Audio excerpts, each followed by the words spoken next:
Sir, मला पुढचा प्रश्न असा विचारायचा आहे की अरेस्ट आणि डिटेन्शन म्हणजे एखाद्याला अटक होणं आणि त्याला ताब्यात घेणं ह्यामध्ये कायद्याच्या दृष्टीने काही फरक आहे का? कारण असं होतं की एखाद्याला पोलीस चौकशीसाठी जरी घेऊन गेले तरी असं समजलं जातं की बाबा त्याला अटक झाली आहे.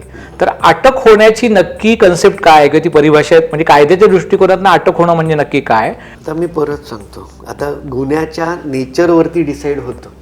हे समजा एखाद्याने खून केला आणि त्याला आय विटनेसेस आहेत आणि त्या आय विटनेसनी लगेच सांगितलं की इथे तर असा असा गुन्हा झाला आणि XYZ माणसाने गुन्हा केलेला आहे, तर त्याच्यावरनं जेव्हा एखाद्या माणसाला उचलून घेऊन जातात पोलीस, तर सहसा ती त्याची अरेस्टच असते.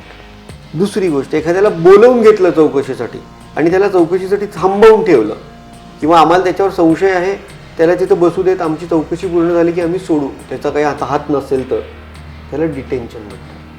कारण परत सांगतो, detention is till the time he is arrested. Once he is arrested he is an accused. Because for arrest the procedure of panchnama is brought into action. कायद्यात असं प्रोव्हिजन दिलेली आहे की अरेस्ट करताना पोलीस ऑफिसरनी काय करायला पाहिजे. कायद्याने असं सांगितलंय की अरेस्ट करताना कसं केलं पाहिजे. अरेस्ट करताना जनरली तुमचा मित्र, तुमचा घरातली व्यक्ती, बायको, वडील, आई, ह्या कोणाला तरी सांगून तुम्हाला अरेस्ट केली जायची. म्हणजे का, तर तुमचे कपडे आणायला सांगायचे किंवा तुम्ही यायला पाहिजे. एखाद्या माणसाला, घरातल्या कुठल्या तरी माणसाला माहिती पाहिजे की हा माणूस कुठे गेला, याला अरेस्ट केली आहे, तर आता पुढचे प्रोव्हिजन्स काय.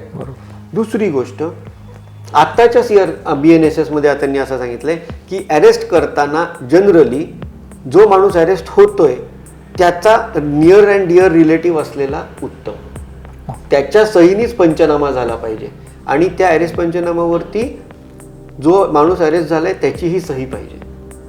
ह्याला म्हणतो आपण arrest. when the police will catch hold of you, tell you the reasons for your arrest and then write a panchanama you are arrested, it will be called as an arrest. Till the time this happens, you are under detention.